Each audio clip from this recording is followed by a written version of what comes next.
Hi hello ಎಲ್ಲರಿಗೂ ನಮಸ್ಕಾರ, ಜೈ Hind.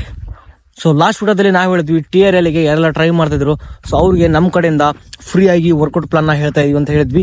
So ಹಾಗಾಗಿ ನಾವು ಇವಾಗ TRL ಬಗ್ಗೆನೇ 16 ಮೀಟರ್ ರನ್ನಿಂಗ್ ಬಗ್ಗೆನೇ 30 ಡೇಸ್ನ ಚಾಲೆಂಜ್ನ ಮಾಡ್ತಾ ಇದ್ದೀವಿ. ಇವತ್ತಿಂದನೇ ನಾವು ಈ ಒಂದು ಚಾಲೆಂಜ್ನ ಸ್ಟಾರ್ಟ್ ಮಾಡ್ತಾ ಇದ್ದು. ಸೊ ಹಾಗಾಗಿ ಯಾರೆಲ್ಲ ನಮ್ಮ ಒಂದು ಯೂಟ್ಯೂಬ್ ಚಾನಲ್ಗೆ ಹೊಸಬರಾಗಿದ್ರು, ಸೊ ಇವಾಗಲೇ ನಮ್ಮ ಒಂದು ಯೂಟ್ಯೂಬ್ ಚಾನಲ್ ಸಬ್ಸ್ಕ್ರೈಬ್ ಮಾಡ್ಕೊಳ್ಳಿ. ಹಾಗೆ ಈ ಒಂದು ವಿಡಿಯೋನ ನಿಮ್ಮ TRLಗೆ ಆಗಿರ್ಬೋದು ಇಲ್ಲ ಅಗ್ನಿವರ್ಗೆ ಆಗಿರ್ಬೋದು ಟ್ರೈ ಮಾಡ್ತಿರೋ ನಿಮ್ಮ ಒಂದು ಫ್ರೆಂಡ್ಸ್ಗೆ ಈ ವಿಡಿಯೋನ ತಪ್ಪದೆ ಶೇರ್ನ ಮಾಡಿ. ಹಾಗೇನೆ ನೀವು ಕೂಡ ಈ ಒಂದು ಚಾಲೆಂಜ್ಗೆ ರೆಡಿ ಆಗಿತ್ತಪ್ಪ ಅಂದ್ರೆ ಸೊ ಇವಾಗಲೇ ಕಮೆಂಟ್ ಸೆಕ್ಷನ್ ಕಡೆ ಹೋಗ್ಬಿಟ್ಟು ಐ ಆಮ್ ರೆಡಿ ಅಂತ ಹೇಳ್ಬಿಟ್ಟು ಬೇಗ ಕಮೆಂಟ್ ನ ಮಾಡಿ. 30 ಡೇಸ್ ವರ್ಕೌಟ್ ಚಾಲೆಂಜ್ ನ ಸೊ ಇವತ್ತು ಡೇ 1 ವರ್ಕೌಟ್ ಬಂದ್ಬಿಟ್ಟು ಸೊ ಮೊದಲೇದಾಗಿ ಗ್ರೌಂಡ್ ಬಂದ್ಬಿಟ್ಟು ಸೊ ಒಂದು 10 ರಿಂದ 15 ನಿಮಿಷ ನೀವು ರನ್ನಿಂಗ್ ಮಾಡಬೇಕಾಗುತ್ತೆ. ಅದು ಯಾವ ರೀತಿ ಅಂದ್ರೆ ಫುಲ್ ಸ್ಲೋ ಆಗಿ ಸುಮ್ಮನೆ ನಿಮ್ಮ ಬಾಡಿ ಹೀಟ್ ಆಗ್ಲಿಕ್ಕೋಸ್ಕರ ಫುಲ್ ಡೆಡ್ ಸ್ಲೋ ಆಗಿ ಸೊ ನೀವು ಒಂದು 10 ರಿಂದ 15 ನಿಮಿಷ ರನ್ನಿಂಗ್ ಮಾಡಬೇಕಾಗುತ್ತೆ. ಸೊ ಅದೆಲ್ಲ ಆದ್ಮೇಲೆ ನೀವು ಒಂದು 10 ರಿಂದ 15 ನಿಮಿಷ ಕಂಪಲ್ಸರಿ ಆಗಿ ವಾರ್ಮ್ ಅಪ್ ನ ಮಾಡಬೇಕಾಗುತ್ತೆ. ಸೊ ನೀವು ವಾರ್ಮ್ ಅಪ್ ಬಗ್ಗೆ ನೀವು ಯೂಟ್ಯೂಬ್ ಒಳಗಡೆ ಸರ್ಚ್ ಮಾಡ್ಬೋದು. ಯೂಟ್ಯೂಬ್ ಒಳಗಡೆ ನೋಡ್ರಿ, ವಾರ್ಮ್ ಅಪ್ ಅಂತ ಸರ್ಚ್ ಮಾಡ್ರಿ. ಸೊ ಅದ್ರೊಳಗಡೆ ಸರ್ಚ್ ಮಾಡಿ ಒಂದು 10 ರಿಂದ 15 ನಿಮಿಷ ಎಲ್ಲ ವರ್ಕೌಟ್ ಮಾಡ್ರಿ. ಸೊ ಆ ಒಂದು ವರ್ಕೌಟ್ ಎಲ್ಲ ಕ್ಲಿಯರ್ ಆದ್ಮೇಲೆ ನೀವು ನಾ ಇವಾಗ ಹೇಳ್ತೀನಲ್ಲ ಈ ವರ್ಕೌಟ್ ನ ಸ್ಟಾರ್ಟ್ ಮಾಡಿ. ಸೊ ಮೊದಲದಾಗಿ ಏನ್ ಮಾಡ್ಬೇಕಪ್ಪ ಅಂದ್ರೆ 400 ಮೀಟರ್ನ ಮಿನಿಮಮ್ ಆಗಿ 6 ಸಲ 6 ರೆಪಿಟೇಷನ್ ಮಾಡಬೇಕು. ಅಂದ್ರೆ 400 ಮೀಟರ್ನೇ 6 ಸಲ ಓಡಬೇಕು.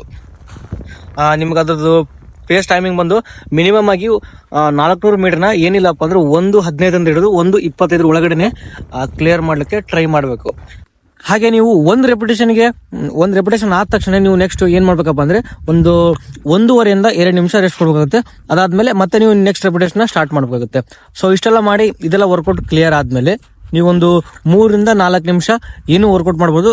ಸುಮ್ಮನೆ ಸ್ಲೋ ವಾಕ್ ಮಾಡಿ. ಸೊ ಅದಾದ್ಮೇಲೆ ನೀವು ಸ್ವಲ್ಪ ಕೂಲ್ ಡೌನ್ ಎಕ್ಸರ್ಸೈಸ್ ಮಾಡಿ. ಆಮೇಲೆ ನಿಮ್ದು ಆಬ್ಸ್ ಬರ್ತಲ್ಲ 6 ಪ್ಯಾಕ್ಸ್. ಸೊ ಈ ಒಂದು ವರ್ಕೌಟ್ ನ ಮಾಡಬೇಕಾಗುತ್ತೆ. 30 ಮಿನಿಟ್ಸ್ 6 ಪ್ಯಾಕ್ ವರ್ಕೌಟ್ ನ ಮಾಡಿ ಆಮೇಲೆ ನಿಮ್ದು ಸ್ಟ್ರೆಚಿಂಗ್ ಎಲ್ಲ ಮಾಡ್ಕೊಂಡು ಸೊ ಇವತ್ತಿನ ಒಂದು ವರ್ಕೌಟ್ ಪ್ಲಾನ್ ನ ಕಂಪ್ಲೀಟ್ ಮಾಡಬೇಕಾಗುತ್ತೆ. ಅದಾದ್ಮೇಲೆ ನಿಮ್ಗೆ ಈವ್ನಿಂಗ್ ಏನು ಜಾಸ್ತಿ ವರ್ಕೌಟ್ಸ್ ಇರಂಗಿಲ್ಲ. ಈವ್ನಿಂಗ್ ನಿಮ್ಮ ನಾರ್ಮಲ್ ಆಗಿ ಒಂದು 10 ರಿಂದ 15 ನಿಮಿಷ ಗ್ರೌಂಡ್ ಒಳಗಡೆ ಓಡಿ ಅಷ್ಟೇ ಸ್ಟ್ರೆಚಿಂಗ್ ಮಾಡಿ ಸೊ ನೀವು ಹೋಗ್ಬೇಕಾಗುತ್ತೆ. ಸೊ ನಿಮಗೆ ಬೆಳಗ್ಗೆ ಹಾರ್ಡ್ ಇರುತ್ತೆ, ಹಾಗಾಗಿ ಸಾಯಂಕಾಲ ಯಾವುದೇ ರೀತಿ ಜಾಸ್ತಿ ವರ್ಕೌಟ್ ಇರಂಗಿಲ್ಲ, ಓನ್ಲಿ ಸ್ಟ್ರೆಚಿಂಗ್ ಅಷ್ಟೇ ಇರುತ್ತೆ ಸಾಯಂಕಾಲ. ಡೇ 1 ವರ್ಕೌಟ್ ಸೊ ಇಷ್ಟ ಆಗಿರುತ್ತೆ. ನೀವೇನಾದಪ್ಪ ಅಂದ್ರೆ ಇವಾಗ ನಾಳೆ ದಿನ ವರ್ಕೌಟ್ ಮಾಡ್ತಾ ಇದ್ದಪ್ಪ ಅಂದ್ರೆ ಸೊ ನೀವು ವಾಪಸ್ ಇದೇ ಒಂದು ವಿಡಿಯೋ ಕಮೆಂಟ್ ಸೆಕ್ಷನ್ ಬಂದು 400 ಮೀಟರ್ ರೆಪಿಟೇಷನ್ ನೀವು ಎಷ್ಟು ನಿಮಿಷ ಒಳಗಡೆ ಕ್ಲಿಯರ್ ಮಾಡಿದ್ರೆ ನಾನು ನಿಮಗೆ 1:15 ರಿಂದ 1:25 ಅಂತ ಹೇಳಿದೀನಿ. ಸೊ ನೀವು ಎಷ್ಟು ಟೈಮ್ ಒಳಗೆ ಕವರ್ ಮಾಡಿದ್ರೆ ಅಂತ ಹೇಳಿ ಸೊ ನಿಮ್ಮ ಒಂದು ವರ್ಕೌಟ್ ಆದ್ಮೇಲೆ ಸೊ ಇದೇ ಒಂದು ವಿಡಿಯೋಗೆ ಬಂದ್ಬಿಟ್ಟು ಕಮೆಂಟ್ ಮಾಡಿ. ಸೊ ಕಮೆಂಟ್ ಮಾಡೋದ್ರಿಂದ ನಿಮಗೆ ತಲೆಯಲ್ಲಿ ಉಳುತ್ತೆ, ನಿಮ್ಮ ಟೈಮಿಂಗ್ ಕೂಡ ಇದರೊಳಗಡೆ ನಿಮ್ಗೆ ಇದಾಗಿರುತ್ತೆ. ಅಂದ್ರೆ ವೀಕ್ಲಿ ನಿಮ್ಗೆ ಇಂಪ್ರೂವ್ಮೆಂಟ್ ಮಾಡ್ಲಿಕ್ಕೆ ನಿಮ್ಗೆ ಅನುಕೂಲ ಆಗುತ್ತಾ.